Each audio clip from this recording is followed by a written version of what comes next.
പ്രിയപ്പെട്ട സ്നേഹിതന്മാരെ, എല്ലാവർക്കും നമസ്കാരം. ഞാനിതുവരെ കുറേ വീഡിയോസ് ചെയ്തു. അതെല്ലാം ഇമ്പോർട്ടൻ്റ് ആയിട്ടുള്ള വീഡിയോസാണ്. പക്ഷേ നിങ്ങൾ എത്ര ആൾക്ക് ഷെയർ ചെയ്യുന്നുള്ള കാര്യം ഞാൻ നോക്കുന്നുണ്ട്. പക്ഷേ ഷെയറിങ് നിങ്ങൾ ചെയ്യുക. ചില സമയത്ത് അത് ചില ആളുകൾക്ക് ഉപകാരപ്പെടും. ഇന്ന് ഞാൻ ഈ പറയുന്ന കാര്യങ്ങൾ വളരെ വ്യക്തമായിട്ട് എല്ലാവരും കേൾക്കണം. സ്കിപ്പ് ചെയ്യാണ്ട് കേട്ട് കഴിഞ്ഞാൽ ഈ കുറേ നിയമവശങ്ങൾ നമുക്ക് പഠിക്കാനുള്ളതിൽ ഒന്നാമത്, ഇന്ന് നമ്മൾ ഏറ്റവും കൂടുതൽ ഈ പ്രാവശ്യം നമ്മൾ ഏറ്റവും കൂടുതൽ തെരുവ് നായ ആക്രമണം ഉണ്ടാകും. അതില്ലാന്ന് പറയാനും വേണ്ടിയിട്ട് ആർക്കും ഇപ്പോഴൊന്നും പറയാൻ പറ്റത്തില്ല. കാരണം നമ്മളിപ്പോൾ കാണുന്ന ആ വശങ്ങൾ വെച്ച് നോക്കുമ്പോൾ കേരളത്തിൽ ഇതുവരെ സുപ്രീം കോടതിയുടെ വിധിയുടെ ഒരു അണുപോലും നടത്തിയിട്ടില്ല. ഏതെങ്കിലും തദ്ദേശ ഭരണ സ്ഥാപനം നിങ്ങൾക്ക് എടുത്തു പറയാൻ പറ്റുമെങ്കിൽ നിങ്ങൾക്ക് പറയാം. കാരണം ആദ്യത്തെ സുപ്രീം കോടതി വിധി ഡൽഹി കേന്ദ്രമാക്കിയിട്ടുള്ള പട്ടിപ്രേമികളുടെ അവരുടെ ഒരു അവകാശത്തിന് വേണ്ടി പോയപ്പോൾ ഡൽഹി ഹൈക്കോടതി പറഞ്ഞത് മനുഷ്യൻക്കാണ് ആദ്യം വില, അതിനുശേഷം മാത്രമേ ഉള്ളൂ പട്ടികൾക്കും മറ്റുള്ള ഏത് മൃഗങ്ങൾക്കും. അപ്പോൾ അതിൻ്റെ അടിസ്ഥാനത്തിൽ അന്ന് സുപ്രീം കോടതി പുറപ്പെടുവിച്ച വിധികളിലൊന്നാണ് ഇന്ത്യയിലുള്ള എല്ലാ തദ്ദേശ ഭരണ സ്ഥാപനങ്ങളിലും കൃത്യമായിട്ടുള്ള ഈ തെരുവ് നായകൾക്ക് വേണ്ടിയിട്ടുള്ള ഷെൽട്ടർ ഹോമുകൾ, അവർക്ക് ഭക്ഷണം, അന്ത്യകരണം, എല്ലാ കാര്യങ്ങളും ചെയ്യാൻ വേണ്ടിയിട്ടുള്ള കാര്യങ്ങൾ.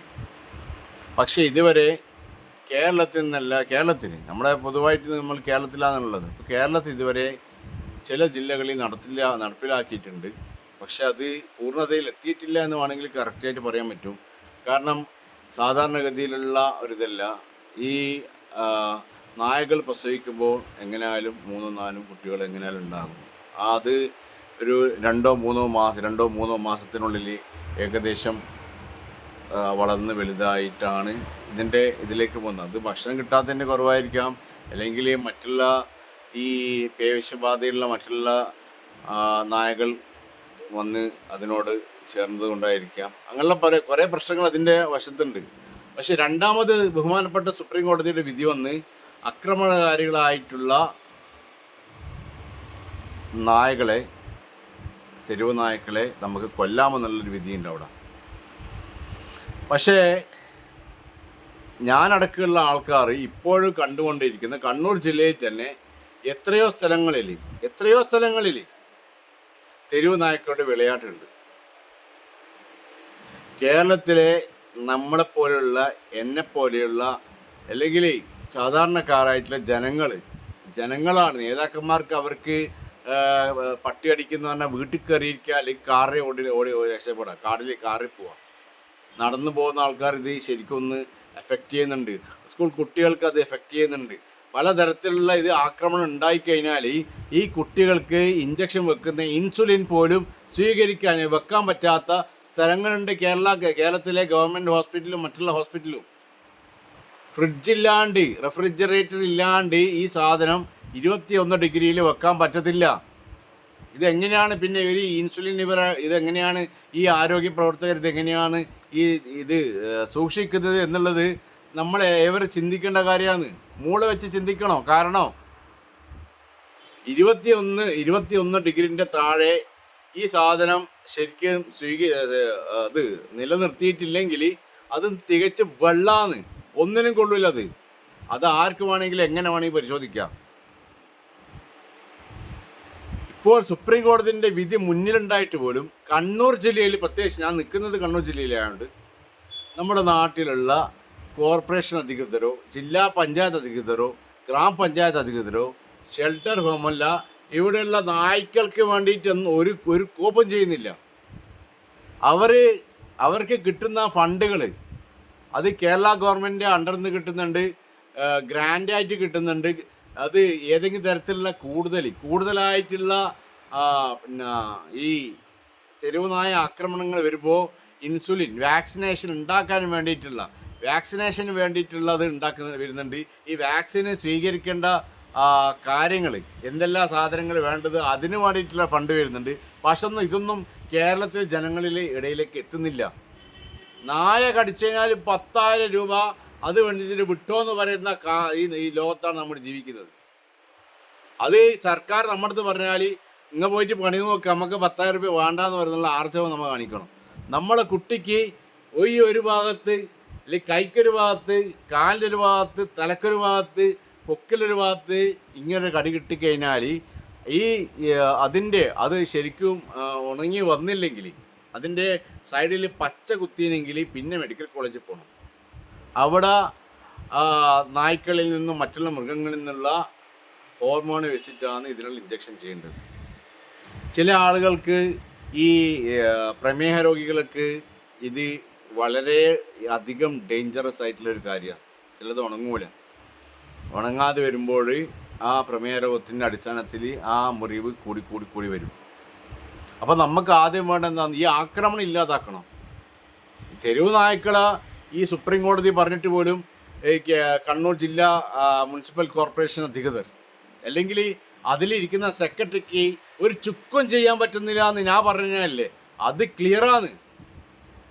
എന്തെല്ലാം കാര്യങ്ങളിൽ അയാൾക്ക് ഞാൻ ഏതെല്ലാം തരത്തിലുള്ള ഇമെയിൽ അയച്ചിട്ടുണ്ടെന്നറിയോ, ഒരു മറുപടി ഇല്ല.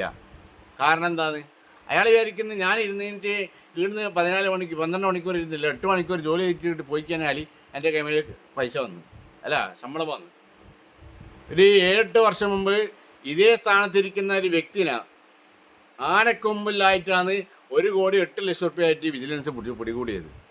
ഇതെല്ലാം കോർത്തിണക്കി വായിക്കുമ്പോൾ ഇതെല്ലാം ഒരു പൊക്കസാണ്. ഇതിലൂടെ പൈസ നല്ലോണം ഇവർക്ക് വരുന്നുണ്ട് അഴിമതിയിലൂടെ.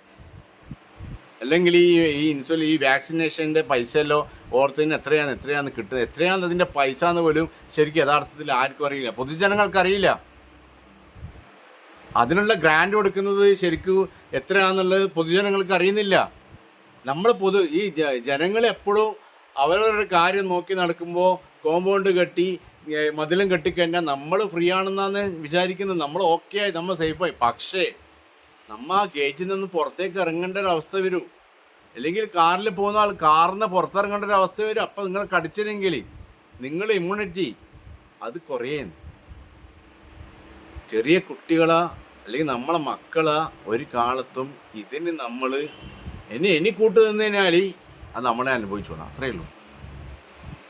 ഈ കാര്യത്തിൽ എൻ്റെ മക്കളെ, എൻ്റെ ഫ്രണ്ട്സിനെ, എൻ്റെ കൂട്ടുകാരെ ആരെങ്കിലും ആക്രമിച്ചു കഴിഞ്ഞാൽ ഞാൻ ഉറപ്പായിട്ടും കണ്ണൂർ കോർപ്പറേഷന് മുമ്പിൽ ഞാൻ പായ് വിരിക്കും, ഞാൻ കിടക്കും. എൻ്റെ ശരീരത്തിൽ ഏതെങ്കിലും തരത്തിൽ നിയമപരമായിട്ട് ഞാൻ പ്രതിഷേധിക്കുന്ന പ്രതിഷേധം എങ്ങനെയാണെന്നുള്ള കാര്യം ഞാനൊരു കാലത്ത് പറയില്ല. അത് പല രീതിയിലാണ്. ആ സമയത്ത് പോലീസിനെയോ മറ്റാരെയോ വിളിച്ചിട്ടൊന്നും ഒരു കാര്യമില്ല. കാരണം എന്തേ, ഞാൻ ശരിക്കും നിയമാനുസൃതമായിട്ടാണ് കാര്യങ്ങൾ പറയുന്നത്.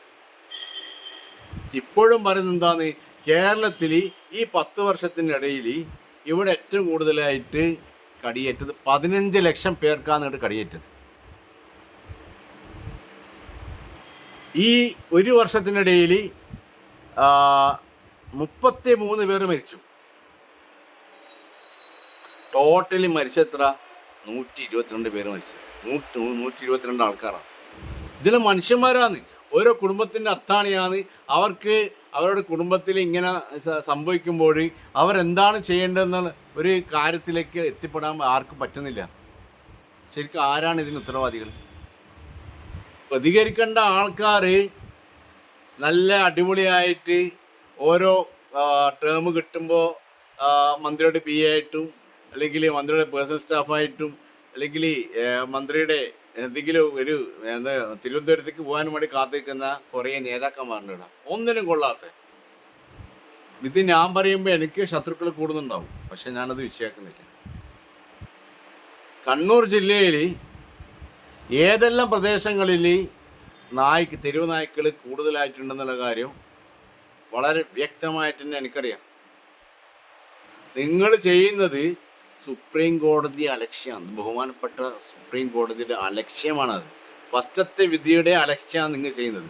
ഒന്ന് ഷെൽട്ടർ ഹോം ഉണ്ടാക്കിയിട്ടില്ല. രണ്ടാമത്തത്, ഇങ്ങനെയുള്ള നായ്ക്കളെ കൊല്ലാനുള്ള അധികാരം ജനങ്ങളാണ് ഏറ്റെടുക്കാനുള്ളത്.